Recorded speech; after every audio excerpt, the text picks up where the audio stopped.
예, 안녕하세요. 방금 소개받은 유튜버 김범준입니다. 예, 그 저는 본업은 유튜버고요. 예, 부업인지 본업인지 헷갈리긴 하는데요. 성균관대학교 물리학과에서 일하고 있습니다. 물리학자가 굉장히 전통적으로 아주 의미 있는 강연 시리즈죠. 한은금용 강좌에 초청을 해주신 것이 상당히 놀라운 일인데요. 도대체 무슨 기대를 하고 불러주셨는지. 예. 근데 전에 제가 지난번 이제 몇 년 된 것 같아요. 예. 그때 금요광자에서도 그때도 제가 물리학자로서 세상에서 일어나는 경제 현상 중에 하나, 사회 현상 중의 일부를 설명해 드리는 강연을 한 적이 있었고요. 예. 오늘 강연은 지난번 강연하고는 조금 많이 다른 내용인데요. 이 제목은 사실 굉장히 이렇게 보면 이렇게 거창하게 보이는데요. 오늘 말씀드릴 내용의 키워드는 아마 예측이라는 것이 키워드가 될 것 같습니다. 이렇게 수식이 막 나오잖아요. 예, 오늘 여러분이 들으실 강연에서 요 페이지가 수식이 제일 많은 페이지예요. 그러니까 이 페이지만 이를 악물고 참으시면 그 뒤에는 수식이 별로 나오지는 않습니다. 물리학자들에게 뉴턴의 고전역학은 굉장히 중요한 의미를 갖고 있습니다. 보통 뉴턴의 고전역학 하면은 운동방정식 다들 기억하시죠? F는 ma. 예. F는 ma라는 수식은 다들 알고 계실 텐데요. 물리학자들은 F는 ma라는 수식을 지금 첫 번째 줄에서 보시는 것처럼 F는 ma의 양변을 m으로 나눠서 m분의 F는 a라고 적는 것을 사실 더 좋아해요. 그 의미가 있는데요. m분의 F라는 게 주어지면, 즉 질량이 m인 물체에 F라는 힘이 주어지면 a라는 가속도가 발생한다라는 의미입니다. 가속도는 물리학에서는 속도를 미분한 것에 해당하는 건데요. 아마 오늘 오신 분들이면 제 생각에 미분이 어떤 건지를 조금 아실 것 같아요. 즉 F라는 힘이 가해질 때 질량이 m인 물체가 A의 가속도로 움직이는데요. A가 속도를 미분한 거예요. 그럼 속도를 미분한 게 A다라는 걸 생각하면 이 두 번째 수식으로 다시 바꿀 수 있습니다. 그냥 양변에 dt를 곱하는 거예요. dv는 adt고요. 미분을 공부해 보신 분들은 알겠지만 d라는 기호가 붙어 있으면 대개는 작은 차이를 뜻해요. dv는 속도의 차이입니다. 속도의 차이라는 건 주어진 시간 t와 주어진 시간 t 더하기 dt가 있을 때 그 시간 안에 속도가 얼마나 변했는지를 뜻하게 돼요. 그래서 dv는 adt라는 수식을 다른 방식으로 적으면 두 번째 줄에 이 화살표 오른쪽에 있는 그 수식을 얻게 됩니다. 그런데 또 속도는 위치를 미분한 거예요. 마찬가지 방법으로 위치에 대한 수식을 얻게 되면 그 아랫줄에 화살표의 오른쪽에 있는 그 식을 얻게 됩니다. 자, 이 두 수식이 저는 굉장히 중요한 의미가 있다고 생각하는데요. 이 두 수식에서 여러분이 눈여겨보셔야 될 게 등호의 오른쪽에 있는 수식에는 괄호 안에 t라는 시간이 적혀 있습니다. 물리학자들이 t라고 적을 때는 다 대개는 소문자 t라고 적을 땐 대개는 다 시간을 뜻해요. 그럼 두 수식의 등호의 오른쪽에 있는 그 정보의 의미는 현재 주어진 시간 t라는 시점에서의 정보라는 것을 알 수 있습니다. 자, 제가 왜 뉴턴의 운동방정식이 굉장히 중요한 의미를 갖고 있는지 생각하는지 그거를 이제 설명드릴 수 있는데요. 이 두 수식의 등호의 오른쪽에는 현재 시간 t라는 딱 정해진 시점에서의 정보가 있는데요. 이 두 수식의 왼쪽에는 괄호 안에 t가 아니라 t 더하기 dt라고 적혀 있죠. t 더하기 dt는 t라는 시점에서 dt라는 아주 짧은 시간이 지난 이후의 시점을 이야기해요. 그럼 이 두 수식의 의미가 뭔지 이제 눈치채셨나요? 이 두 수식은 현재 정보를 알면 시간이 조금 흐른 미래의 정보를 우리에게 알려주는 수식입니다. 예. 저는 뉴턴의 운동방정식의 의미가 이런 거다라는 걸 처음 깨달았던 아주 어린 나이에 이 두 수식의 의미를 보면서 굉장히 강한 인상을 받았어요. 그 이유가 뭘까요? 이 두 수식을 이용하면 지금 시간이 2시 6분 0초라고 생각해 볼게요. 그러면 2시 6분 0초의 정보를 이 두 수식의 오른쪽에 넣어요. 그러면 2시 6분 1초의 정보를 우리가 알아요. 그걸 또 두 수식의 오른쪽에 넣어요. 그러면 2시 6분 2초의 정보를 합니다. 그걸 또 오른쪽에 넣어요. 그럼 2시 6분 3초의 정보를 알죠. 예. 그럼 계속 이 과정을 반복하면 어떻게 될까요? 2시 6분 0초의 정보를 우리가 알고 그 정보로부터 출발해서 이 두 수식을 계속 반복적으로 되풀이해서 이용하기만 해도 2시 7분에서의 정보, 2시 10분에서의 정보, 앞으로 100만 년 뒤의 정보, 모든 것들을 이 두 수식을 반복하는 것만으로 알아낼 수 있다는 거죠. 예, 좀 뭐 감동하셨나요? 예. 저는 이게 이런 거구나라고 처음 깨달을 때 굉장히 약간 전율을 했어요.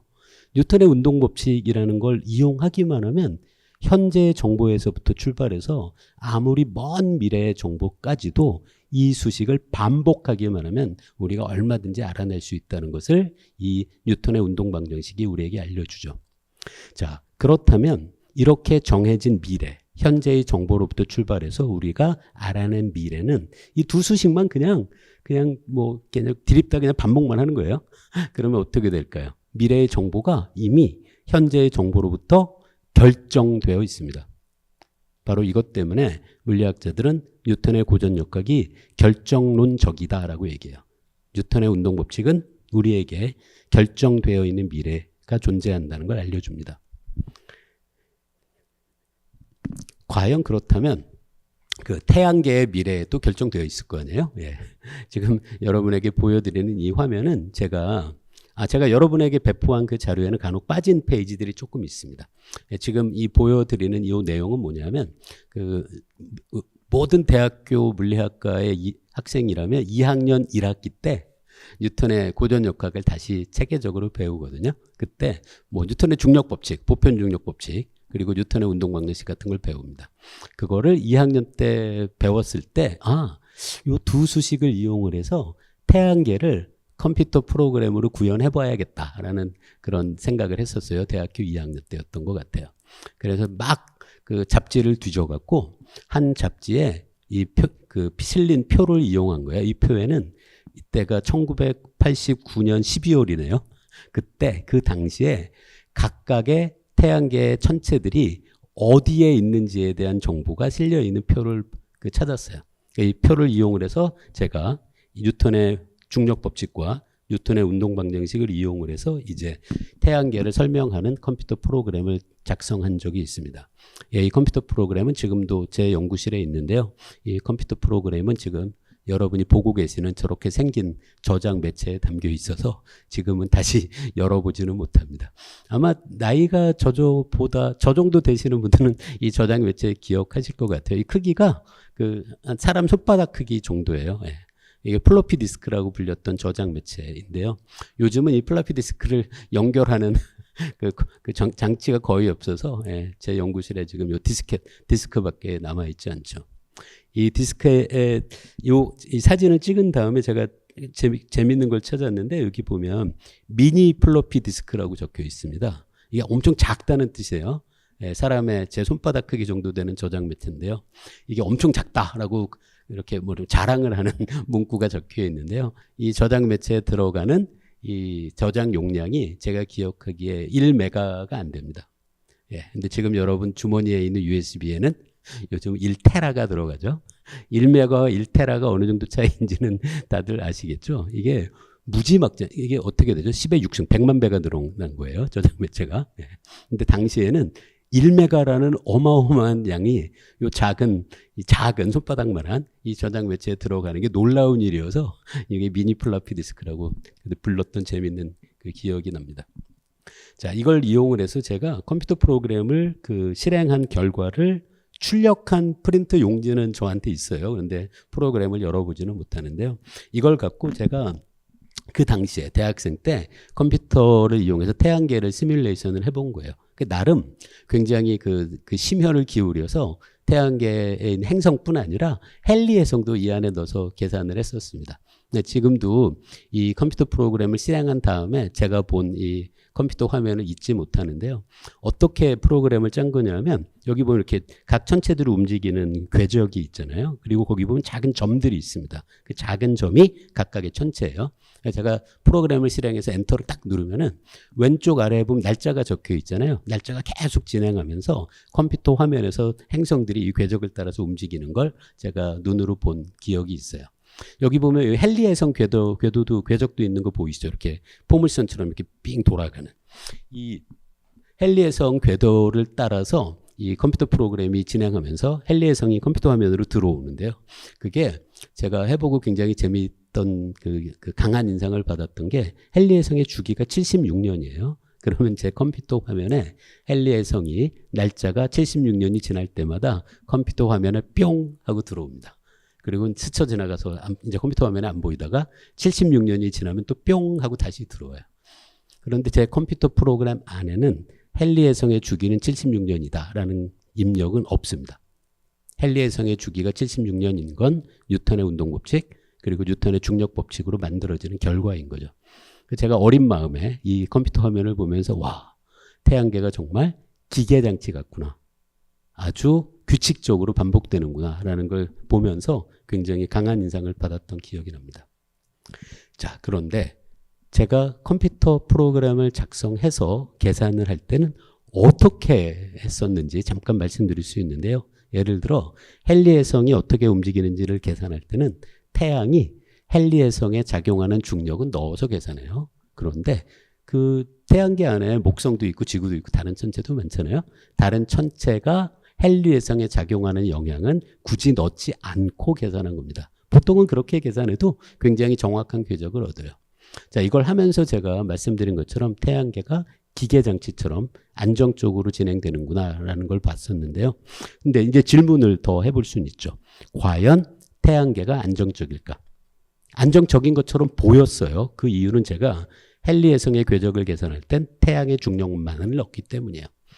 태양계가 과연 안정적일까라는 건 이 물리학의 역사에서 많은 물리학자들이 고민했던 문제입니다. 이 중력 법칙과 그 고전역학을 완성한 뉴턴도 이 고민을 해요. 그리고 뉴턴은 태양계가 안정적이라고 할 수 없을 것 같은데? 라는 아주 흥미로운 결론을 얻습니다. 그 이유가 그 천체가 태양 주위를 이렇게 돌다 보면 예를 들어 목성이 지구의 움직임에도 영향을 미쳐요. 태양뿐 아니라. 그렇죠? 그런데 아주 긴 시간이 지나면 목성이 지구에 영향을 미치는 것이 어떤 주기가 있겠죠. 그래서 아주 긴 주기를 갖고 목성이 지구에 미치는 영향이 계속 반복되는 거예요. 그러면 물리학에서 어떤 개념이 있냐면 공명현상이라는 개념이 있습니다.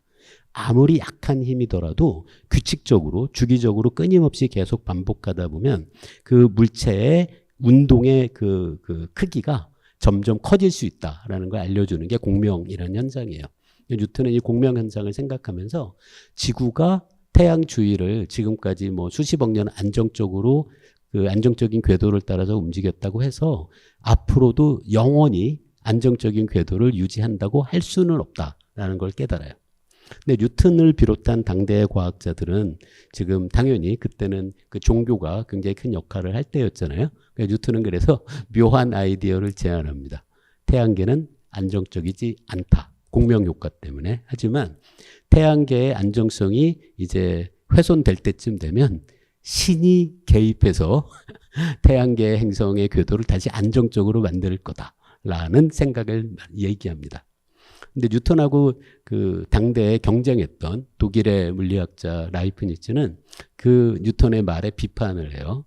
신이 태양계를 만들 때 이후에 가끔 개입을 해야 할 정도로 어떻게 보면 불완전한 태양계를 만들었을 리는 없다라고 생각합니다. 그러니까 라이프니츠는 태양계가 안정적이다라고 생각한 거예요. 이후에도 이 태양계 안정성에 대한 논의는 굉장히 물리학에서 길게 이어집니다. 라플라스, 라그랑주 같은 사람들은 아마도 안정적인 거 아닐까라고 생각했고요.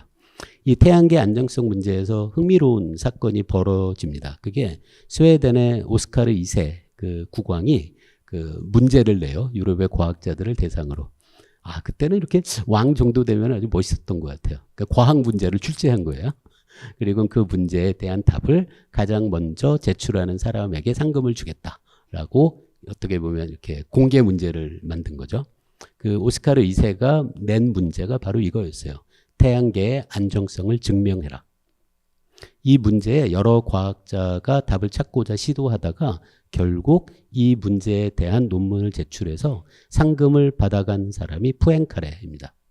푸엥카레는 태양계는 안정적이다라고 증명을 했다고 자기가 믿고 그 논문을 제출해요. 근데 논문을 제출했더니 그 논문이 이제 그 출판사에서 논문을 인쇄할 거 아니에요. 그때 편집자가 있겠죠. 편집자가 푸엥카레의 논문을 보다가 이상한데 식 32번에서 예를 들어 식 33번으로 가는 이 과정이 약간 도약이 있는 것 같다고 생각한 거예요. 푸엥카레한테 부탁합니다. 이 단계가 약간 애매하니까 이 단계를 조금 더 자세하게 설명해 주세요. 푸엥카레가 그 부탁을 받고는 아이 뭐 그냥 하면 되지. 처음엔 쉽게 생각했을 것 같아요. 그러다가 그 과정을 계속 고민하다가 푸엥카레가 깨닫게 됩니다. 자기가 처음 제출했던 태양계는 안정적이다라는 증명에 문제가 있다는 걸 깨달아요. 그리고 연구를 조금 더 이어가서 정반대의 결과를 얻습니다.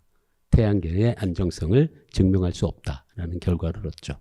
근데 그때쯤엔 이미 처음 제출한 논문이 출판돼서 막 배포가 되기 시작했던 거예요. 상금도 이미 받았어요. 이 오스카르 2세가 제안한 상금을. 푸엥카레가 이제 큰일이 난 거죠. 예. 그래서 이미 배포가 되고 있던 그 논문을 회수하는데요. 푸엥카레가 자기가 처음 제출한 논문을 회수하는데 사용한 비용이 이 오스카르 2세한테 받은 상금보다 더 비싼 돈이었던 걸로 알려져 있습니다. 이게 사실 저는 이해가 가거든요. 여러분 어떤가요? 아마 그 저들 포함해서 과학자들에게 그 가장 끔찍한 악몽이 뭐냐? 그럼 아마 이걸 거예요. 내가 쓴 논문, 내가 했던 연구에 아주 심각한 오류가 있는데 그걸 내가 아니라 다른 사람이 먼저 발견하는 것이 아마 과학자가 꿀 그 악몽의 순위에 아마 1순위에 놓일 겁니다. 저도 푸엥카레가 왜 이걸 회수하려고 했는지는 이해가 가요. 자, 어쨌든 결론이 뭐가 된 건가요? 푸엥카레가 원래는 태양계의 안정성을 증명했다고 생각했는데 결국 태양계는 불안정할 수밖에 없다는 걸 증명하게 된 거예요. 이게 바로 그 유명한 삼체 문제라는 문제입니다. 태양계뿐 아니라 어떤 물체라도 2개도 아니에요. 2개까지는 오케이. 근데 3개만 있어도 그 3개의 물체로 이루어진 시스템의 미래를 우리가 수식을 이용을 해서 그 미래를 수식의 형태로 그 답을 적을 수는 없다 하는 걸 푸엥카레가 증명하게 된 거죠. 푸엥카레에 의해서 결국 아마도 태양계의 그 행성들의 운동의 안정성은 보장할 수 없다는 것을 많은 사람들이 받아들이게 됩니다. 근데 이 문제가 너무나도 중요하고 흥미로워서 최근까지도 과학자들의 큰 관심을 끄는 문제예요. 지금은 합의는 있습니다. 태양계는 불안정하다. 근데 그 다음은 이제 뭐가 질문이 더 구체적으로 등장하게 될까요? 바로 근데 지금은 안정적이잖아요. 지금 지구가 태양을 365일 조금 지나면 한 바퀴씩 도는데 갑자기 내년 되면은 그 지구의 공전 주기가 365일이 아니라 700일이 될 거다라고 우리는 아무도 생각 안 하잖아요. 지금 현재는 안정적으로 보여요. 그럼 그 다음에 과학자들이 해결하고 싶은 질문은 태양계의 안정성이 유지되는 시간이 어느 정도 길일까라고 당연히 묻게 되죠. 최근의 연구에 의하면 태양계는 원천적으로 불안정해요. 수성의 위치가 지금 현재 위치에서 조금만 한 10m 정도 옆으로만 삐끗 벗어나도 시간이 지나면 결국 뭐 화성이 지구하고 충돌하고 뭐 금성이 태양계를 벗어나고 하는 얼마든지 불안정한 미래가 가능하다는 걸 컴퓨터 시뮬레이션을 통해서 많은 과학자들이 확인했죠. 그런데 그렇다면 이 태양계 안정성이 유지되는 시간이 어느 정도 될까라는 게 작년인가 재작년에 최근 아마 거의 이제는 이 문제에 대한 답을 과학자들이 얻었다고 생각하는데요. 이 최근 논문에 밝힌 바에 따르면 태양계 안정성이 유지되는 시간이 수십억 년입니다. 50억 년 정도 이상이에요. 네. 그래서 결론이 뭐가 되나요? 태양계는 불안정해요. 근데 걱정하지 않아도 된다는 거예요. 왜? 50억 년 정도 되면은 궤도가 불안정해서 지구가 큰일이 나는 것보다 먼저 태양이 적색거성이 되거든요. 그래서 지구에서 어차피 아무도 못 살아요. 결론은 불안정하지만 걱정하지 않아도 된다. 그 문제가 아니라 딴 문제가 더 크다라는 거 이제 과학자들이 알게 된 거죠. 자, 지금 같이 이렇게 태양계가 안정적이지 않다라는 걸 요즘이야. 과거에는 컴퓨터가 없었잖아요. 근데 요즘은 컴퓨터를 이용한 계산으로 아주 쉽게 확인할 수 있습니다. 첫 번째 동영상은 4개의 천체가 안정적으로 움직이는 것 같은 궤적을 따라서 진행해요. 그런데 시간이 지나면은 이 궤적이 불안정해집니다. 그래서 갑자기 이런 일이 막 벌어지죠. 그 오른쪽 위 동영상은 이제 물체가 3개인 거예요. 컴퓨터 시뮬레이션은 한동안 해보면 안정적으로 보여요. 그러다가 아주 약간의 차이가 시간이 지나면서 점점 누적되다가 결국은 완전 이상한 미래를 우리가 볼 수 있는 컴퓨터 시뮬레이션 결과죠. 그 오른쪽 저기 아래에 있는 사진은 제가 재밌다기보다 굉장히 인상적으로 본 멜랑콜리아라는 영화가 있거든요. 멜랑콜리아가 어떤 뜻인지 아시잖아요. 근데 이 영화 자체가 엄청 우울해요. 그런데 이 멜랑콜리아의 영화에는 멜랑콜리아라는 지구에 가까이 다가오는 외계 행성의 그 장면이 묘사되는데요. 이 영화에서 보니까 멜랑콜리아가 지구보다도 더 큰 행성이에요. 근데 제가 오른쪽 아래에 있는 그림을 넣은 이유가 이 영화의 한 장면이에요. 이 영화에선 멜랑콜리아 행성이 지구는 지금 이렇게 검은색 궤적을 따라서 부드럽게 이동하고 있고요. 멜랑콜리아 행성이 지구에 다가오면서 1, 2, 3, 4, 5, 6, 7의 순서로 움직이는 거를 이 영화에서 그립니다. 그러니까 2번, 3번, 4번쯤 왔을 때 이거 충돌하는 거 아니야? 그랬는데 한동안 멀어져요. 그래서 5번, 6번, 7번, 8번으로 멀어진 다음에 결국은 지구와 충돌하면서 이 영화의 마지막 장면이 바로 그 멜랑콜리아 행성과 충돌해서 지구가 멸망하는 그런 장면이 그려집니다. 제가 왜 이 궤적을 넣었는지 혹시 눈치채셨나요? 이 궤적 말이 안 돼요. 왜 말이 안 될까요? 멜랑콜리아가 지구보다 더 커요. 그런데 그렇게 큰 행성이 다가오는데 지구의 궤적이 이렇게 안정적으로 유지될 수는 없죠. 네. 자, 지금까지 태양계는 불안정하고 물체가 3개만 돼도 그 미래를 예측할 수 없다라는 말씀을 드렸는데요. 이 푸앵카레가 이 결과를 얻은 다음에 한동안은 사람들이 잊었던 것 같아요. 이 아주 흥미로운 결과를. 그러다가 20세기 중반에 기상학자 로렌츠가 이 현상을 다시 재발견합니다. 그러면서 이 자기가 발견한 걸 사람들에게 소개하면서 비유를 하죠. 여러분도 들어봤을 나비 효과의 비유입니다. 로렌츠가 어떤 계산을 했는지 설명드릴 수 있는데요. 아주 간단한 미분 방정식을 찾은 다음에 이걸 컴퓨터를 이용해서 수치 적분을 한 거예요. 그냥 아까 제가 첫 번째 페이지에 보여드렸던 그 식 있잖아요. 그런 거예요. 그걸 계속 반복하는 거죠.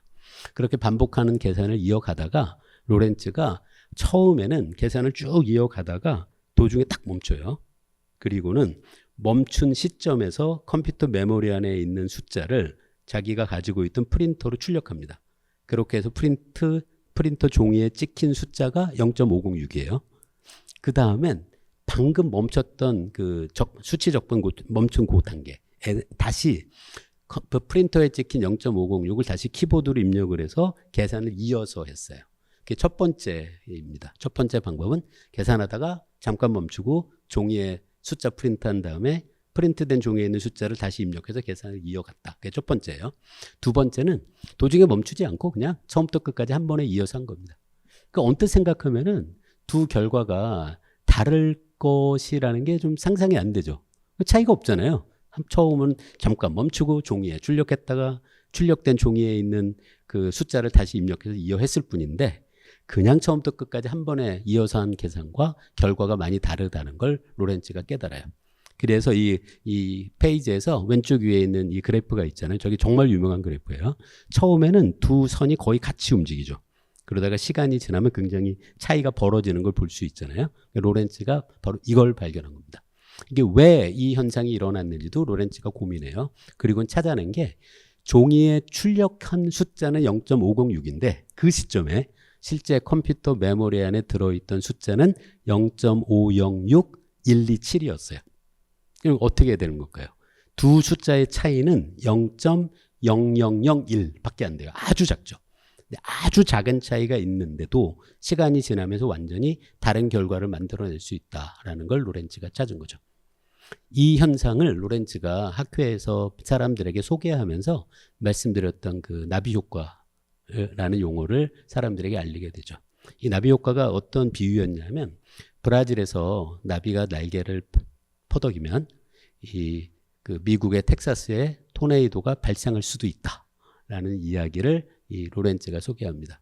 그래서 우리가 이 효과를 나비 효과라고 불러요. 이런 나비 효과를 보여주는 이런 현상을 이 물리학자들은 카오스라고 불러요. 이 카오스가 있다라는 의미는 처음에 아주 작은 차이밖에 없었는데 시간이 지나면서 차이가 크게 벌어지는 것, 그거를 카오스라고 부릅니다. 예, 그럼 이 카오스를 막으려면 어떻게 해야 될까요? 브라질에 가서 나비를 다 잡아야지. 예. 근데 나비 말고 딴 것도 많잖아요. 파리도 있고 잠자리도. 예. 이 나비가 특별한 게 아니에요. 만약에 로렌츠가 나비가 아니라 잠자리라고 비유했다면 지금 우리가 아마 잠자리 효과라고 부를 겁니다. 결론은 어떤 방식으로도 이 작은 차이가, 나비 한 마리가 날개를 퍼덕여봤자 기상조건에 얼마나 큰 차이가 생기겠어요. 아주 작은 차이밖에 생기지 않죠. 근데 어떤 방법으로도 우리는 이 작은 차이를 컨트롤할 수 없고, 그렇다면 결과가 도대체 미래가 어떤 형태인지를 정확히 예측하는 것은 불가능하다라는 것이 로렌츠가 이 발견해서 이 카오스를 발견해서 우리에게 알려준 흥미로운 그런 그 교훈이라고 할 수 있죠. 요거는 제가 해본 컴퓨터 시뮬레이션이에요. 그래서 제가 막대 두 개를 연결한 간단한 그 물리학 문제인데요. 이 두 번째 막대가 수직선에 대해서 이루는 각도가 세타2라고 제가 적었네요. 세타2가 하나는 60.0도예요. 두 번째 점은 60.01도입니다. 처음 조건이라고 하죠. 초기 조건의 차이가 0.01도밖에 안 돼요. 그런데 시간이 지나면 처음에는 둘이 같이 움직입니다. 그러다가 아까 보신 것처럼 시간이 지나면 두 궤적이 급격히 달라지는 걸 볼 수 있게 돼요. 이렇게 두 궤적이 완전히 딴 길로 가는 것, 이런 걸 막으려면 어떻게 해야 될까요? 아까는 60도 하고 60.01도였잖아요. 그럼 60.01로 하지 말고 60점 소수점 아래 0을 한 100개쯤 적을까요? 60.000000을 적고 1. 그러면 이런 현상이 안 일어날까요? 그래도 일어난다는 겁니다. 처음에 두 점이 함께 이동하는 시간의 길이만 늘어날 뿐 결국은 두 궤적이 달라져요. 결론은 우리가 아무리 정확하게 두 번째 막대의 각도를 컨트롤한다고 하더라도 미래를 정확히 예측할 수는 없다라는 걸 확인할 수 있는 거죠. 이와 같이 로렌츠가 발견한 카오스 라는 것이 우리에게 알려준 것이 저는 뭐 과학자들뿐 아니라 철학자들에게도 꽤 큰 의미가 있다고 생각해요. 어떤 거냐고 제가 생각하냐면 이 로렌츠가 카오스를 발견하기 전에는 뉴턴의 운동방정식처럼 결정론을 따르는 어떤 문제가 있다면 미래가 우리에게 정확히 예측이 가능하다고 생각했어요. 언뜻 생각하면 그렇지 않나요? 아니, 결정되어 있으면 예측이 가능해야지. 보통 그렇게 생각하잖아요. 근데 카오스가 우리에게 알려준 교훈은 결정은 되어 있는데 그렇다고 해서 우리가 예측할 수 있는 건 아니라는 거예요. 이게 정말 중요한 의미가 있다고 생각해요. 이게 뉴턴의 운동방정식의 문제가 아니에요. 뉴턴의 운동방정식을 이용해서 미래를 예측하려면 처음에 어떤 초기 조건을 넣어야 될 거 아니에요. 아까 보여드린 이중진자의 경우에 60.01도처럼. 그런데 우리가 처음에 시작할 그 초기 조건을 무한대의 정확도로 특정할 수 없다면 우리는 미래를 예측할 수 없다는 거죠. 결정되어 있지만 예측할 수 없는 것들이 많다라는 게, 그래서 결정론과 예측 가능성이 같은 게 아니다라는 걸 알려준 게 이 로렌츠의 카오스 연구에서 가장 중요한 의미가 있는 내용이라고 저는 생각합니다. 이 카오스는 이후에도 여러 문제에서 발견돼요. 그 중에 가장 로렌츠가 연구했던 문제보다 이것보다 더 간단할 수는 없는 문제가 있거든요. 지금 여러분이 보고 계시는 이 수식이에요.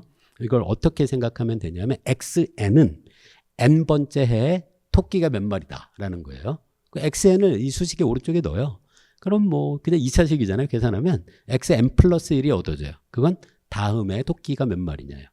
그걸 다시 오른쪽에 넣으면 2년이 지난 다음에 토끼가 몇 마리인지 알죠. 그걸 또 오른쪽에 넣으면 3년이 지난 다음에 토끼가 몇 마리인지 알아요.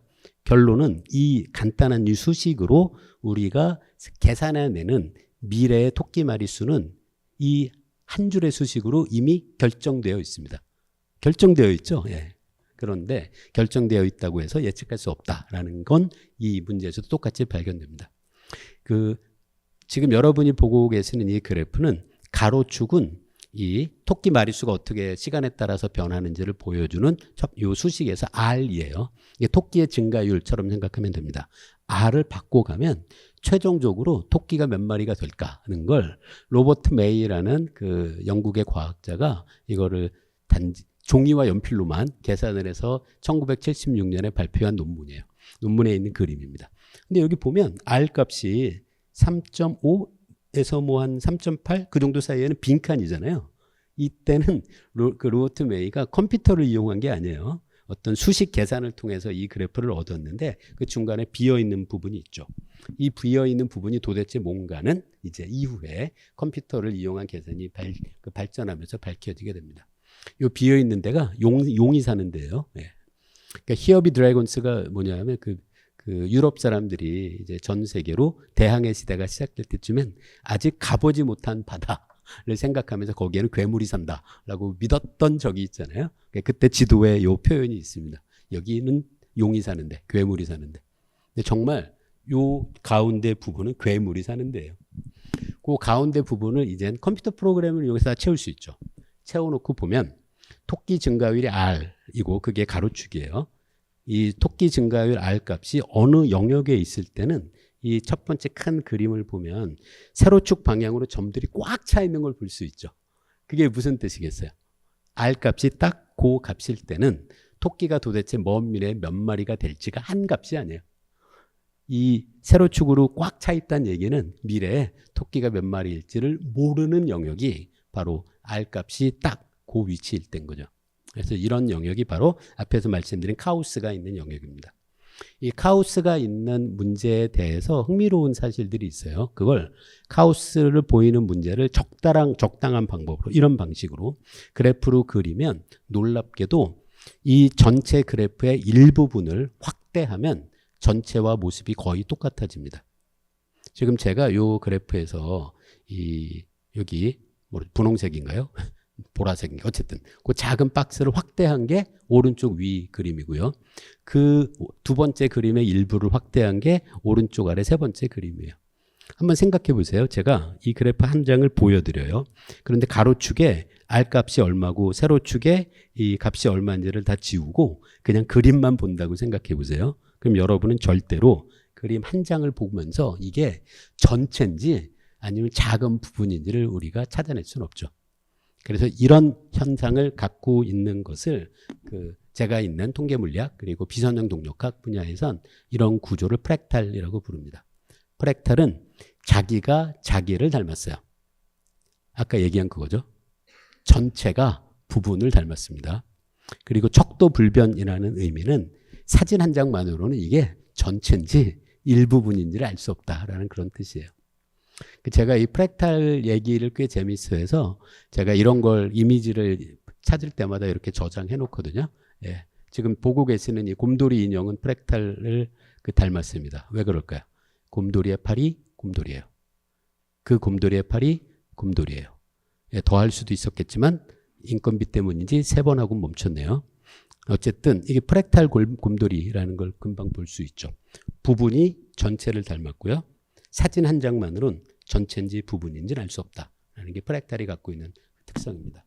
예, 누가 계란 후라이를 프랙탈로 한 사람도 있습니다. 예. 제가 이거 좋아해요. 이게 애셔라는 화가의 그림인데요. 원래 그림은 왼쪽이에요. 이 그림이 조금 헷갈리는데 이렇게 이 사람이 보고 있는 방향을 따라서 쭉 가다 보면 이 사람이 보고 있는 그림 안에 이 사람이 들어있는 방식으로 그린 재미있는 그림입니다. 근데 누가 이 애셔의 이 원래 그림을 동영상으로 바꾼 게 오른쪽이에요. 이걸 보면 프랙탈이란 개념을 이 애니메이션을 아주 멋있게 표현한 걸 알 수 있죠. 이 사람이 그림을 봐요. 그리고 계속 그림을 확대해 갑니다. 그럼 그 사람이 그 안에 또 있습니다. 그 사람이 보는 그림을 계속 확대해요. 그럼 그 안에 그 사람이 또 있죠. 그래서 이게 프랙탈이라는 아이디어를 이렇게 재밌게 묘사한 그런 이미지라고 생각해서 여러분에게 갖고 왔습니다. 앞에서 제가 그 태양계도 미래를 예측할 수 없고 로렌츠가 생각했듯이 기상현상도 이 미래를 예측할 수 없고 아까 제가 간단한 시뮬레이션 결과를 보여드렸던 막대기 2개를 연결한 진자도 미래를 예측할 수 없잖아요. 그럼 도대체 미래를 정확히 예측할 수 없는 즉 카오스를 보여주는 문제들은 도대체 어떤 문제들인지에 대한 이 과학자들의 이해도 있습니다. 카오스를 보여주기 위해서 가장 중요한 조건 중에 하나가 그 문제 자체가 선형이어야 돼요. 선형이라고 하면은 뭐 여러분 이렇게 많이 어렵게 생각하실 것도 같은데 별 얘기 아니에요. 그 직선을 여러분이 그려요. 그러면 이거 그 중학교 3학년 때쯤 배우죠. y는 ax. 그 직선이잖아요. 네, 2차원 평면에서. 그게 선이잖아요. 그런 게 선형이에요. 그래서 선형인 모든 문제는 결코 카오스를 보이지 못해요. 그런데 선형이 아닌 문제 중에는 카오스를 보이는 게 많습니다. 그래서 비선형이 카오스를 만들어내는 충분 조건은 아니에요. 하지만 필요 조건은 돼요. 그래서 비선형성이라는 게 정말 중요해요. 자, 그러면 세상에 카오스가 얼마나 많을지를 생각하려면 세상에 선형과 비선형 중에 어떤 게 더 많을지를 고민해 보면 되죠. 그러니까 제가 생각해 본 비유예요. 종이 위에 점을 2개를 찍고 선으로 연결한다고 생각해 봐요. 2점을 연결하는 선은 딱 하나죠. 근데 2점을 연결하는 곡선은 무한개가 있습니다. 제가 이 비유로 어떤 말씀을 드리고 싶은지 이해하셨죠? 이 세상에는 선형보다 비선형이 훨씬 더 많아요. 근데 지금 제가 설명드린 이런 얘기를 보통 표준 그 학교에서의 교과목에서는 거의 얘기를 안 해요. 아마 오늘 처음 들어보시는 분도 많을 겁니다. 그럼 왜 이런 걸 학교에서 대학교 수업에서 얘기를 안 할까요? 왜 비선형성, 카오스, 예측 불가능성 같은 건 잘 다루지 않을까요? 이게 사실 너무나도 명확한 이유예요. 아까 3차 문제 말씀드린 것처럼 카오스를 보여주는 비선형 문제들은 계산을 못해요. 그러면 교과서에 안 실려요. 계산을 못하니까. 그러니까 교수님이 수업을 안 해요. 그렇다 보니까 여러분이 배우는 대부분의 문제는 선형 문제들만 배워요. 아마 여러분은 아닐 수도 있는데요. 물리학과에 있잖아요. 제가 물리학과 학생들에 대한 재밌는 농담이 있거든요. 물리학과 학부생이 4학년 4과목을 다 듣고 졸업할 때쯤 되면 자기가 이 세상의 모든 문제를 풀 수 있다고 생각해요. 사실은 풀 수 있는 것만 배운 거예요. 예, 그 재밌는 농담이 좀 더 있죠. 그 다음에 이제 그 농담이 어떻게 이어지더라? 대학원 졸업할 때쯤 되면은 석사 마칠 때쯤 되면 학생들이 내가 못 푸는 문제도 있구나 라는 걸 알게 돼요. 그리고 박사학위 받을 때쯤에는 뭘 알게 될까요? 나만 그런 게 아니구나 라는 걸 알게 되면 학위를 받는다라는 농담이 있는데요. 사실 그래서 여기 뭐 물리학과 학생들은 아마 많지는 않을 것 같은데 특히 물리학과 학생들에게 이 조언을 많이 합니다. 여러분이 자만하지 말라는 거예요. 풀 수 있는 것만 배웠을 뿐이지 세상에 있는 많은 문제를 정말로 풀 수 있다고 생각하는 건 착각이라고 생각해요. 네, 그래서 지금까지가 이제 카오스 그리고 예측 불가능 그런 말씀을 조금 드려봤습니다. 결론은 사실 예측이 불가능한 게 더 많다는 거예요. 이 세상에. 그렇다고 해서 이제 그 다음 얘기를 또 진행하려고 해요. 그 구체적인 미래는 예측이 불가능해요. 예, 하지만 그렇다고 해서 우리가 아무런 얘기도 하지 못하는 거다 하고는 또 다른 얘기라는 걸 이어지는 강연에서 강조하고 싶습니다. 자, 통계적 예측을 한번 해볼 거예요. 지금 몇 분 계시죠? 이 강연들이? 100명 정도? 예. 100명 정도 이 강연장에 계시는데 제가 여기 있는 거하고 문제를 조금 바꿔서 할게요. 제가 질문하면은 그게 제가 바로 그 상황이에요 라고 손 들 사람이 1명 정도 있을 겁니다. 없을 수도 있고 1명 있을 수도 있고 2명 정도까지는 가능해요. 근데 5명이 손 들 일은 없어요. 예, 근데 제가 질문하는 상황이 본인의 경우라면 꼭 손 드셔야 돼요. 부끄러워하지 하시면은 제가 예측이 틀리니까 다들 약속하셨죠? 네.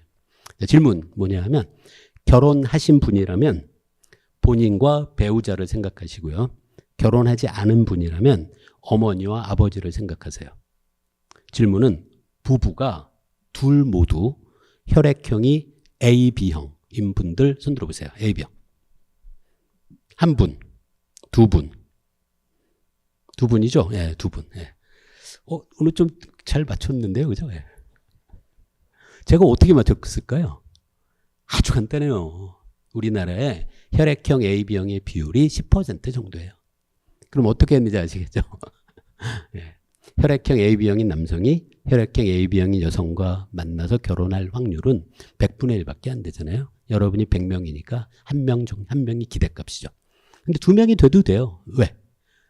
여러분이 적어서 그래요.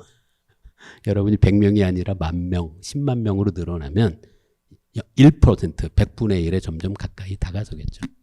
자, 제가 이렇게 할 수 있는 예측이 있다는 거예요. 예. 이건 여러분 전체에 대한 통계적인 예측이에요. 여러분이 몇 명이 손들지는 예측합니다. 그런데 제가 누가 손들지 알 수 있나요? 누가 손들지 모르죠. 앞에서 카오스가 우리에게 알려주는 거는 누가 손들지 예측 못하는 것에 가까워요. 하지만 우리는 지금도 얼마든지 몇 명이 손들지는 예측할 수 있잖아요. 그래서 개별적인 정보에 대한 미래의 예측하고 통계적인 성격을 갖고 있는 예측은 분명히 달라요. 그래서 한 명 한 명은 몰라요. 그런데 전체에 대한 통계적인 예측은 가능할 때가 아주 많이 있습니다. 근데 이런 통계적 예측이 가능하려면 그 개별적인 구성 요소들의 차이는 우리가 무시해야 돼요. 그리고 가정을 해야 되죠. 제가 그 여러분 중에 한 명 정도가 손들 거다라고 예측할 때 사용한 가정이 어떤 건지 아시겠죠? 사람들의 결혼은 혈액형의 유형에 대해서 독립적이다라고 가정한 거예요. 그래야지만 이런 얘기를 할 수 있죠. 예, 이 통계적인 예측이 갖고 있는 힘 같은 것의 한 예로 지진 얘기를 조금 해보고 싶어요. 이 지금 여러분이 보고 계시는 이 데이터는, 이 그래프는 제가 우리나라의 기상청이 있잖아요. 기상청 홈페이지에 가면 우리나라에 지금까지 발생했던 거의 많은 그 지진 기록이 있어요. 그걸 그냥 내려받는 거예요. 여러분들 다 해볼 수 있는 분석이에요. 그 다음에 어떤 분석을 한 거냐면 규모가 M 이상인 지진이 우리나라에 지금까지 과거에 얼마나 잦은 빈도로 있었는지를 계산한 거예요.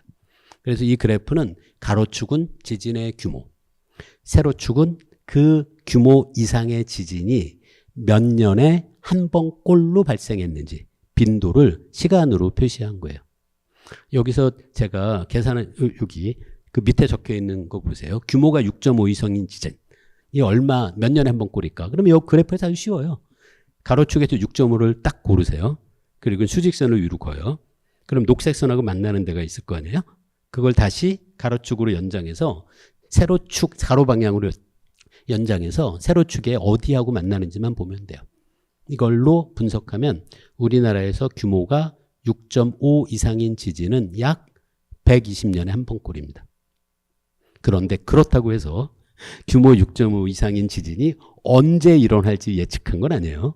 그런데 통계적인 확률로 보면 우리나라에서 규모 6.5 이상인 지진은 120년에 한 번꼴이다라는 이야기는 할 수 있는 거죠. 마찬가지로 지금 아직 우리나라에서 관찰된 적이 한 번도 없는 규모가 8 이상인 지진은 그러면 몇 년에 한 번꼴일까? 그것도 추정할 수 있죠. 2000년에 한 번꼴입니다.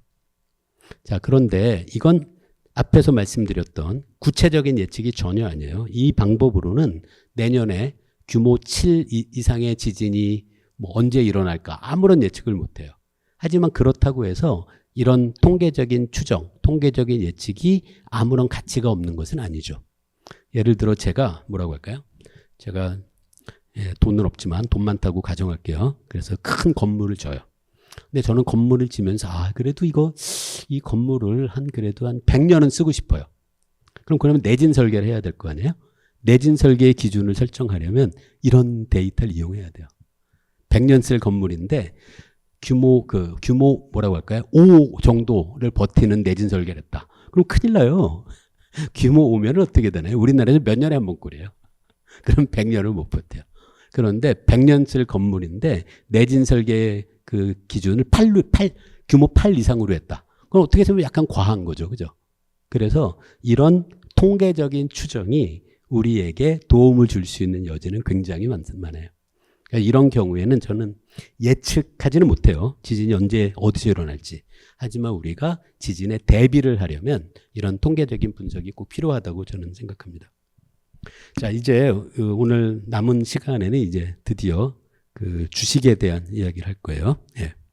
주가가 폭등하고 폭락하는 이유가 뭘까?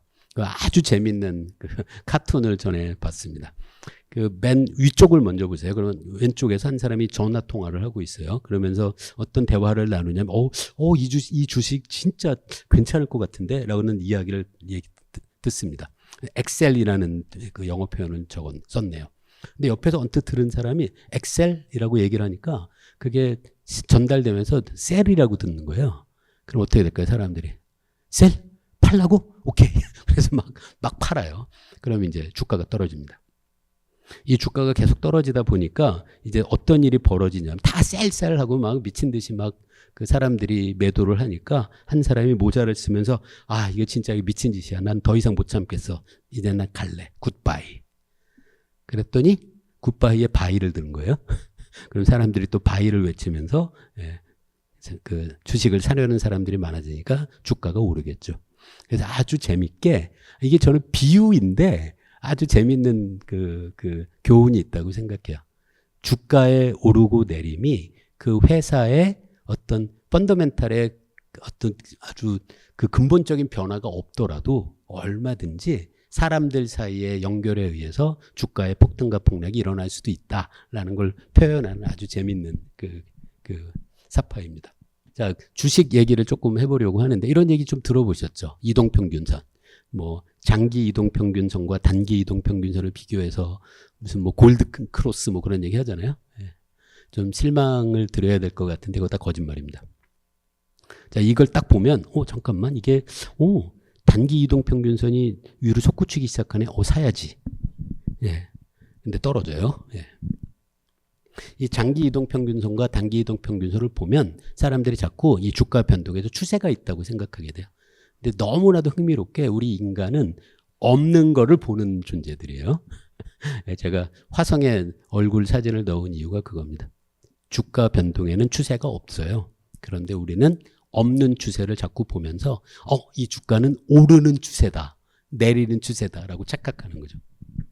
이게 화성에 있는 얼굴 그림인데 제가 이게 너무 재밌어서 전에 그 howOld.net이라는 인터넷 서비스가 있었어요. 여기에다가 사진을 올리면은 그 사진에 찍힌 얼굴이 몇 살인지를 알려줘요. 그래서 제가 이 화성의 얼굴 사진을 넣었어요. 그랬더니 여기에서 얼굴을 찾지 못한다라고 얘기해요. 이게 이렇게 작동해요. 저를 넣어요. 그럼 제 나이가 얼마인지를 알려줍니다. 예. 저 때는 저 나이 보고 굉장히 기뻤던 생각이 나요. 우리는 이 인공지능 프로그램은 얼굴 인식 못해요. 근데 우리는 인식한다는 거예요. 이게 우리 인간이 갖고 있는 놀라운 특징이에요. 예. 이거 보면 사람 얼굴을 보잖아요.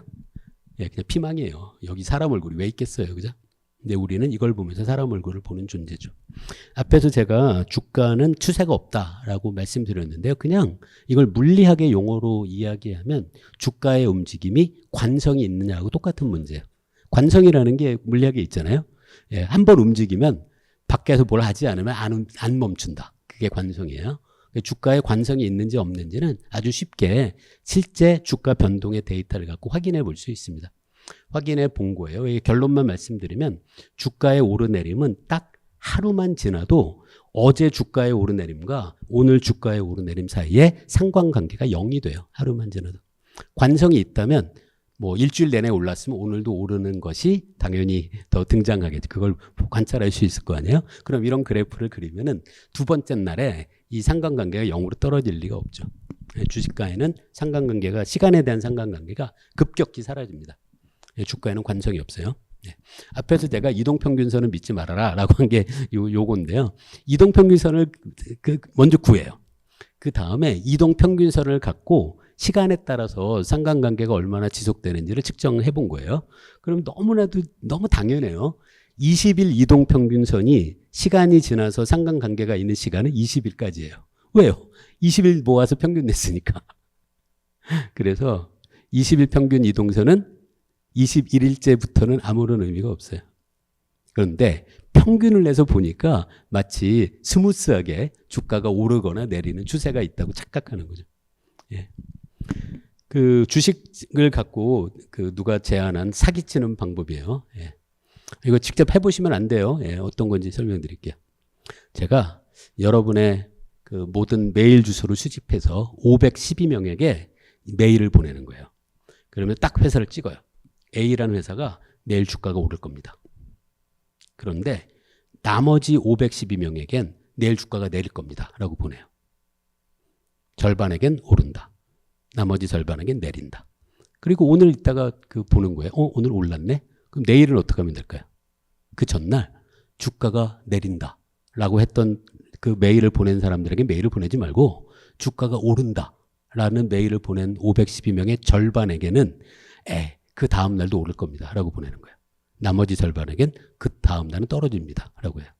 근데 봤더니 그 다음 날은 떨어졌어요. 그럼 어떻게 하면 돼요? 떨어진다 라는 메일을 받은 사람의 절반에게 또 그 세 번째 날에는 오른다고 보내고 나머지 절반에겐 세 번째 날에 떨어진다고 보내요. 이거를 열흘을 반복해요. 그럼 어떻게 될까요? 열흘이 지나면은 전체 1024명 중에 한 명은 제가 매일 주가의 예측을 하루도 거르지 않고 열흘 내내 맞췄다는 것을 맞췄다고 인식하는 사람이 한 명이 남죠. 이렇게 열흘 한다면 그 다음 어떻게 하면 될까요? 11일째는 예측을 안 하고 투자를 권유하는 거예요. 보셨죠? 제가 열흘 동안 다 맞춘 거. 1,000만 원 입금하세요. 당연히 이런 일이 있을 수밖에 없죠. 제가 이 이야기를 하는 게 굉장히 많은 무언가가 있으면 당연히 아무리 확률이 작아도 그 사건이 일어날 가능성이 0이 아닌 거죠. 제가 이 이야기를 하는 이유가 있어요. 한참 전에 제가 신문 기사를 스크랩을 조금 했었는데 스크랩하는 기사들이 주로 이런 제목이었어요. 펀드 4개 중 3개는 코스피보다 못해. 이런 기사는 여러분 지금도 아마 연말 되면 자주 볼 수 있습니다. 처음에 이 기사를 봤을 때는 제가 솔직히 믿지를 못했어요. 왜 그럴까요? 코스피는 주식시장에 대한 일종의 가중평균이에요. 코스피를 쫓아가지 못하는 거는 너무 이상한 거예요. 코스피에 따라서 코스피하고 정확히 연동하는 그런 인덱스 펀드들도 있잖아요. 그건 아무런 고민할 필요가 없어요. 그냥 시가총액이 변하는 거에 맞춰서 주식을 계속 조정하면 되죠. 그런데 저는 아무런 경제학에 대한 지식이 없는데 이 펀드 매니저를 운영하는 분들은 그래도 저보다 훨씬 나을 거라고 생각했던 거거든요. 그런데 펀드 4개 중에 3개가 코스피보다 못한다는 거예요. 처음에 이게 말이 되나? 그래도 그분들이 나보다 훨씬 그 주식 거래 그 경험이 있는 분들일 텐데 어떻게 코스피보다도 못하지? 라는 생각을 하게 됐어요. 그 다음에 뭘 했을까요? 내가 한번 해볼까 한 거예요. 일단 결론을 말씀드리면 제가 성공했을까요? 성공했으면 제가 여기 있겠어요. 그죠? 그런데 이게 이 방법이 굉장히 좀 재밌어갖고 이걸 갖고 논문을 쓰기도 했었어요. 어떤 건지 어떤 방식으로 연구했는지 설명해 볼게요. 아이디어는 진짜 간단해요. 주가의 변동이 있잖아요. 주가가 어제보다 P% 더 올랐어요. 오늘. 그러면 지금 갖고 있는 그 회사 주식의 절반을 팔아요. 올랐으니까. 그런데 Q%만큼 더 떨어졌어요. 어제보다 오늘. 그럼 떨어졌잖아요. 그럼 사야지. 현재 갖고 있는 보유 현금의 절반을 이용해서 사요. 이게 다예요. P만큼 오르면 판다. Q만큼 떨어지면 산다. 그럼 이거를 그 주어진 주가 데이터에 대해서 계속 반복하는 거예요. 그러면 왜 이게 제가 흥미롭다고 생각했냐면 이렇게 투자를 한 건 아니고요. 이 주가의 변동은 물론 여러분 누구나 다 이렇게 과거 데이터들 다 갖고 있잖아요. 매일매일의 주가에 대해서 특정 회사 하나에 대해서 이 전략을 적용하는 거예요. 그러면 P하고 Q가 주어져 있으면 한참 시간이 지난 다음에 수익률을 계산할 수 있겠죠. 그러면 수익률은 P와 Q로 이루어진 2차원 평면유에 정의돼요. 그렇죠? 그래서 이 수익률이 PQ라는 2차원 평면유에서 어떤 모양을 갖고 있는지를 살펴본 거예요. 네. 그래서 한 회사에 대해서 계산하면 예를 들어 이런 모습이 나옵니다. 무슨 산 같죠? 삐쭉빼쭉해요. 이게 얼마나 산하고 비슷한지를 또 추정해 볼 수 있거든요. 제가 했던 방법이 뭐냐면 이 PQ의 평면 위에서 이렇게 구불통한 모양이 있는 거예요. 근데 그걸 잘 보면 이렇게 꾸불통꾸불통 하다가 그 봉우리가 있는 곳이 있을 거 아니에요. 높은 봉우리도 있고 낮은 봉우리도 있고. 그래서 이 꾸불통꾸불통한 수익률의 랜드스케이프 위에서 봉우리가 도대체 얼마나 많이 보이는지를 센 거예요. 근데 봉우리를 셀 때 어떻게 한 거냐면 작은 스케일에서 보면 더 많은 봉우리가 보이고요. 당연히 큰 스케일에서 보면 봉우리가 작잖아요. 그래서 봉우리의 개수가 제가 이 랜드스케이프를 살피는 레졸루션에 따라서 어떻게 변하는지를 살펴본 거예요. 그랬더니 봉우리의 개수가 제가 사용하는 이 그리드의 개수에 대해서 n의 1.64 승으로 늘어나요. 이게 무슨 얘기인지 눈치채셨어요? n이 무한대로 가면 봉우리의 개수가 무한대예요. 이게 무슨 얘기일까요? 가장 높은 봉우리를 못 찾는다는 얘기예요. 더 자세히 보면 봉우리가 또 있어요. 더 자세히 보면 또 있고. 그래서 이 PQ 평면 위에서의 한 회사의 주식의 수익률의 이 랜드스케이프이 프랙탈처럼 산 모양이구나라는 것을 발견했죠.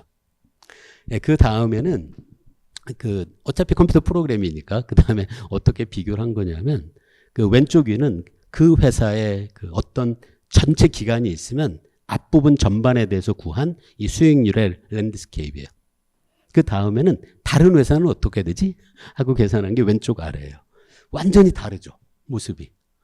이 두 모습이 다르다는 게 무슨 의미일까요? 우연이라도 첫 번째 회사에 대해서 수익률이 최대가 되는 P와 Q의 값을 찾았다고 한들 그 P와 Q의 값을 다른 회사의 주식에 적용한다고 하면 높은 수익률을 보장하지 못한다는 거예요. 그 다음에 더 흥미로운 게 오른쪽이에요. 오른쪽 위. 어떻게 한 거냐면 전체 기간의 절반을 나눠서 전반기에 대해서 수익률의 랜드스케이프를 그린 게 첫 번째. 나머지 절반, 후반, 2분의 T에서 T까지 그 사이에 수익률의 랜드스케이프를 그린 게 오른쪽 위예요. 이건 모양이 완전히 다르죠. 이게 무슨 얘기일까요? 한 회사에 대해서 일정 기간 동안 그 회사 주식에 투자했을 때 가장 수익률이 최대가 되는 P와 Q를 찾았다고 해도 그 회사의 미래의 주가에 그걸 적용한다고 해서 수익률이 높은 수익률을 보장하지 않는다는 거예요.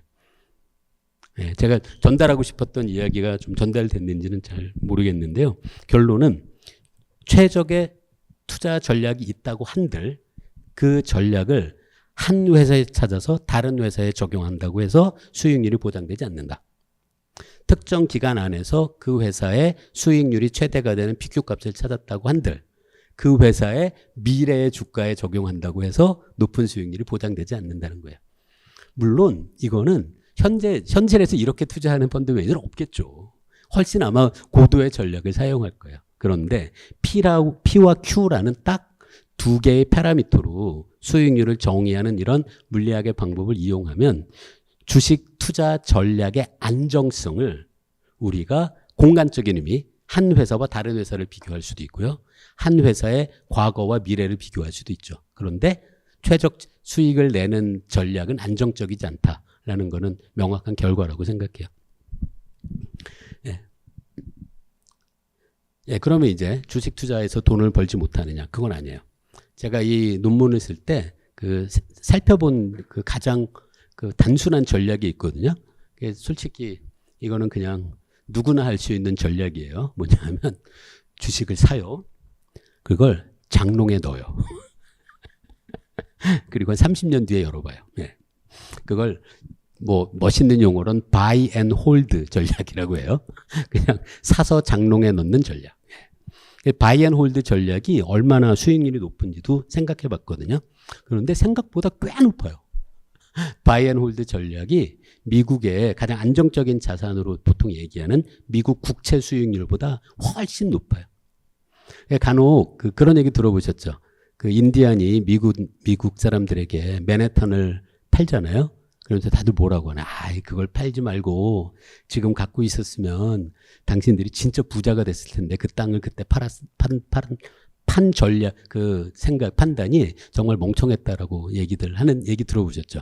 그런데 이 주식 시장을 갖고 생각해 보면 그걸 판 게 잘못된 게 아니에요. 인디언들이 맨하탄을 판 그 돈을 갖고 그 당시에 미국 주식을 사잖아요. 지금은 맨하탄을 몇 개를 사요. 흥미롭게도 앞으로로 얘기하는 건 아니에요. 지금까지 긴 기간 동안 미국 주식 시장의 평균 수익률은 엄청나게 높아요. 우리나라도 꽤 높았고요. 그래서 여러분에게 어떻게 주식 투자하는지 이제 설명드릴게요. 주식을 사요. 장롱에 넣어요. 근데 솔직히 그럼 좀 불안하잖아요. 그 회사가 망할 수도 있으니까. 그래서 가끔은 장롱을 열어보세요. 그래서 사실 어떻게 하면 되냐면 한번 이걸 제가 생각하는 전략을 우리나라 과거 주가 데이터들이 다 있잖아요. 거기에 적용해 보세요. 저도 해봤었거든요. 그러면 그 코스피 평균 그 상승률보다 더 높은 거는 확인했었어요. 어떻게 하면 되냐면 사실 좀 불안하잖아요. 그럼 딱 마음을 정하세요. 예를 들어 우리나라 시가총액 상위 100개 기업. 장롱에 100개를 사서 넣어요. 그 100종목을. 그리고 내년에 열어봐요. 그랬더니 상위 100위에서 나간 회사가 있을 거 아니에요. 그거는 불안하니까 파세요. 그리고 100위에 새로 들어온 걸 사서 또 장롱에 넣어. 네. 그렇게 계속 하잖아요. 그 컴퓨터로 해보세요. 수익률이 꽤 높아요. 네. 사람들이 그렇게 못하는 거죠. 예. 아니, 물론 조심하셔야 돼요. 지금까지는 그랬어요. 앞으로도 그렇다는 얘기를 제가 보장할 수는 없고요. 예. 그럼 어떤 얘기 들으면 그 모든 것들은 예측 불가능하고 주식 투자의 수익률의 랜드스케이프는 프랙탈을 닮아서 수많은 골짜기가 있어요. 그리고 한 회사의 최적 전략이 다른 회사에 적용될 수 없고 과거의 최적 전략이 미래에 적용될 수 없고 그런 얘기를 말씀을 드리면 그래서 그러면 이런 과학적인 분석이 아무런 도움이 되지 않느냐. 그렇진 않아요. 앞에서도 지진 데이터에도 얘기했잖아요. 그 예측은 못해도 대비는 할 수 있다는 얘기를 제가 강조를 하고 싶었었는데요. 주식도 그래요. 예측은 못하지만 대비는 할 수 있어요. 주식 투자에 대비를 한다는 건 뭘까요? 그 포트폴리오를 구성하는 거죠. 그 어떤 주식을 모아서 포트폴리오를 구성할까? 그거는 사실은 그건 과학적인 분석이 가능해요. 그래서 포트폴리오를 만들 때 어떻게 하면 되겠어요? 아주 간단해요, 아이디어가. 똑같이 두 회사가 오르면은 이 회사도 오르고 내리면 이 회사도 내린다. 똑같이 변하는 주식을 많이 그 포트폴리오 종목을 늘려봤자 여러분 투자의 안정성이 보장되진 않잖아요. 그래서 어떻게 하면 되냐면 솔직히 반대로 움직이는 것들만 모아서 여러분이 포트폴리오를 구성하면 돼요. 그럼 어떻게 하면 이 위험을 상쇄할까? 어떤 주식을 고르는 게 좋을까? 그거는 얼마든지 과학적인 분석이 가능한 영역이라고 저는 생각합니다. 네, 그래서 이제 마지막 페이지네요. 결론이에요. 네, 자연현상, 사회현상의 구체적인 예측은 하지 못할 때가 많아요. 여러분 중에 누가 그 부모님 모두 다 AB형인지 누군지 몰라요. 그런데 전체적인 패턴에 대해서는 할 수 있는 얘기들이 있어요. 이 회사 주가가 내일 오를까? 몰라요. 하지만 주식시장의 주가 투자의 그 최적 전략은 안정적인 것을 찾기 어렵다는 얘기는 할 수 있는 거죠. 예. 그래서 우리가 예측의 대상을 관점을 옮기면 얼마든지 중요한 과학적인 예측, 과학적인 분석이 가능하다고 생각합니다. 앞에서 로렌츠가 그 카오스를 발견한 게 기상현상에 대한 얘기였거든요. 근데 그 날씨 예측은 사실 한계가 있어요. 현재 알려져 있는 게 15일 정도 이후에 날씨를 예측하는 건 원칙적으로 불가능하다라고 많은 기상학자들이 합의해요. 근데 그런 얘기 좀 약간 이상하지 않았어요? 15일 뒤 날씨도 예측 못하면서 10년 뒤 지구의 평균 기온은 어떻게 예측하는 걸까? 그건 할 수 있어요. 지구의 10년 뒤 평균 기온을 예측하는 건 10년 뒤 서울에 8월 22일에 비가 몇 밀리리터 올까를 예측하는 게 아니에요. 그렇죠? 거시적인 규모의 예측이잖아요. 그거는 가능해요.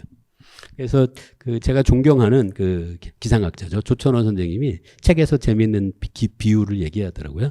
날씨가 기분이라면 기후는 품성이에요. 매일같이 변하는 기분을 예측하기는 어려워요. 하지만 품성은 우리가 잘 보면 알아낼 수 있죠. 그래서 이게 모순이 아니라는 거예요. 그 기상 예측은 장기가 불가능해요. 하지만 기후 예측은 장기가 가능하죠. 요즘은 이런 예측을 할 때 많이 사용하는 방법이 여러 다양한 예측을 모아서 예측을 만드는 방법이에요. 그러니까 앙상블 예측이라고 해요. 지금 오른쪽에 제가 그래프로 넣은 게 그 기후학자들이 모여서 미래의 지구의 평균 기온 온도의 상승이 도대체 몇 도가 될까를 나름의 방법으로 여러 예측을 모아서 그래프를 넣은 거예요. 그러면 예측 모형마다 미래 지구 기온이 얼마나 오를지는 예측이 모형마다 달라요. 하지만 전체를 모으면 우리가 일관적인 얘기를 할 수는 있죠. 그래서 이게 아마 제 생각에 그 굉장히 이산화탄소 배출이 많은 시나리오에서 예측한 걸로 알고 있는데요. 보면은 2도 이내로 예측하는 모형은 하나도 없죠. 그러면 이제 2도가 될지 뭐 기온 상승이 6도가 될지는 잘 모르겠어요. 하지만 최소한 모든 모형이 2도 이상의 기온 예측을 그 결과로 도출했다라는 건 확실한 거죠.